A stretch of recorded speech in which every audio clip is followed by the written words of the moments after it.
Hi, I'm Anna Scott. Cameron Beck. Hi, I'm Felicia Cornejo. Hello, my name is Mr. Philip J. Foster. Hi, I'm Christy Foster. Jason Scott.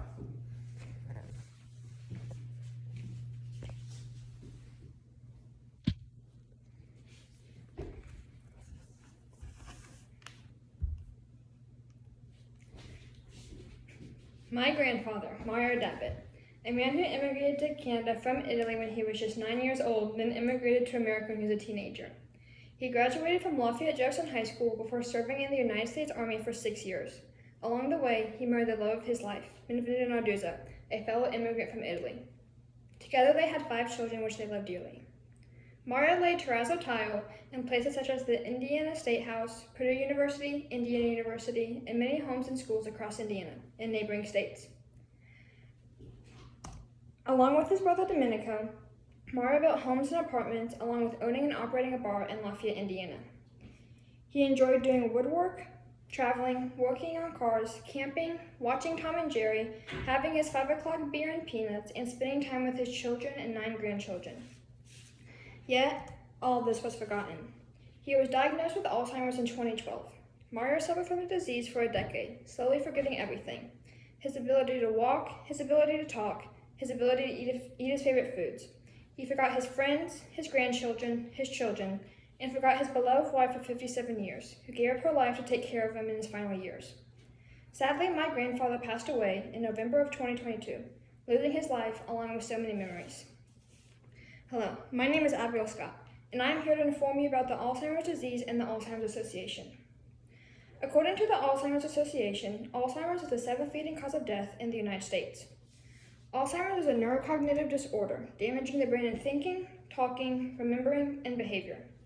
It is a progressive disease, slowly killing the brain. According to the Cleveland Clinic, a buildup of amyloid protein in the brain cells cause masses called plaques. These plaques spread throughout the brain, attacking and blocking the signals between over 100 million nerve cells. Over time, the nerve cells die, and the result is the first symptoms of Alzheimer's to appear. In the US alone, 6.7 million people are currently suffering from Alzheimer's. It is projected by 2050, over 13 million US citizens will have Alzheimer's. The average lifespan after diagnosis is 4 to 8 years, but some people have defied all odds and have lived 20 years after diagnosis. But so much more is going inside of the brain, and we don't even know it until it's too late. Alzheimer's starts off slow, often 10 years before the symptoms show. Memory loss, repetition in words, and wandering are often the most common symptoms to show. It then develops into difficulty talking, detecting sounds or smells, difficulty recognizing familiar faces, and the failure to multitask. In advanced Alzheimer's, the brain tissue disintegrates, causing more plaques to spread over the brain. Over time, the neurotransmitters are no longer functioning independently, causing the patient to become fully dependent on someone else to care for them at all times. At this time, there is no cure. As Dr. Portitian said with the University of Rochester Medical Center in New York, Alzheimer's research is getting to the place where cancer research was 30 to 40 years ago. With the cure still far in the future, looking at some of the risk factors to decrease your risk of developing the disease is a smart idea. With Alzheimer's, there are certain risk factors that could greater the risk of developing the disease. According to the Alzheimer's Society, there are twice as many women with Alzheimer's than men, all over the age of 65. Genes also play a role into the likelihood of getting Alzheimer's. There are 2 types of genes that are inherited, the familial and the risk gene. Familial genes are passed down generation to generation, but these genes are rare, and out of 1,000 Alzheimer's patients, only 10 will have this gene. The risk genes are more common, but they are not directly linked to Alzheimer's. All the risk gene is that it's more likely for you to get it. The person's lifestyle during their midlife also predicts the future with Alzheimer's. If the person has a healthy lifestyle, including not smoking, no excessive drinking, eating a balanced diet, as well as being physically, mentally, and socially active, all decrease the risk. Pre-existing health problems such as diabetes, stroke, heart issues, high blood pressure, high cholesterol, and depression could also lead to Alzheimer's as well. Lastly, brain injuries could increase the risk of getting Alzheimer's. People with a traumatic brain injury or concussion are 4 to 6 times more likely to get Alzheimer's when they are older, according to the Alzheimer's Association. The goal of the Alzheimer's Association is to eradicate the world of Alzheimer's. Based out of Chicago, our founding president, Jerome Stone, and other supporters started the group in 1980. Stone and his supporters were deeply concerned for Alzheimer's patients and their families and wanted them to receive the proper care and support they needed. Through the work of the Alzheimer's Association, their goal is to collect money, research the disease, to research a cure and prevention, as well as provide quality care and support for all the patients and the patient families dealing with this heartbreaking disease. The Alzheimer's Association is hoping to find the light in the darkness by finding the cure. Research is necessary in order to accomplish this. In 2021, the largest research investment in Alzheimer's Association history was made. Over $70 million was granted to 253 scientific research groups to perform research on Alzheimer's and finding the cure. Through support and funding, they are making headway on early diagnosis.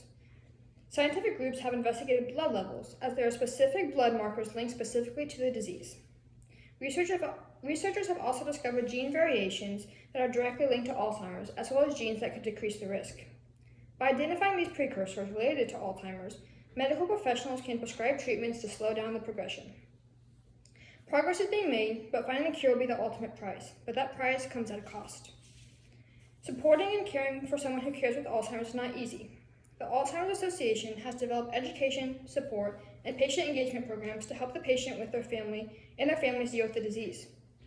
They also support families who are struggling financially, providing help to pay for the proper health care they need, through the donations of the generous civilians that have given to the Alzheimer's Association. According to the Joint Economic Committee, nationwide, an estimated $321 billion is spent alone just on living with Alzheimer's, with an additional $271 billion on caregiving. The worldwide cost of Alzheimer's, according to the Alzheimer's Disease International, is $1.3 trillion. If Alzheimer's was a country, it would have the world's 18th largest economy. The estimated cost of an Alzheimer's patient in a nursing home is $115,000 per year. Alzheimer's disease is more costly than heart disease or cancer combined. Through the donations that the Alzheimer's Association receives, they can perform more research to find a cure and lower the total healthcare cost associated with Alzheimer's.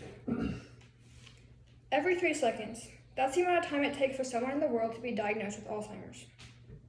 This disease is a murderer, killing 261,914 U.S. citizens in 2017, according to the National Library of Medicine, and that number is still continuing to grow.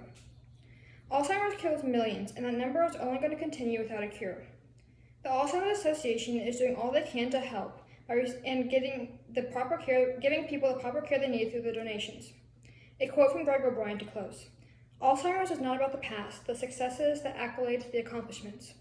Alzheimer's is about the present, the struggle, the scrappy brawl, the fight to live with the disease. It's being in the present, the relationships, the experiences, which is the core to life, and the courage to live in the soul." Any questions? Besides your grandfather, do you have anybody else that has had Alzheimer's? Yes, both of my great-grandparents have also had Alzheimer's, along with my grandfather. Wow. Thank you.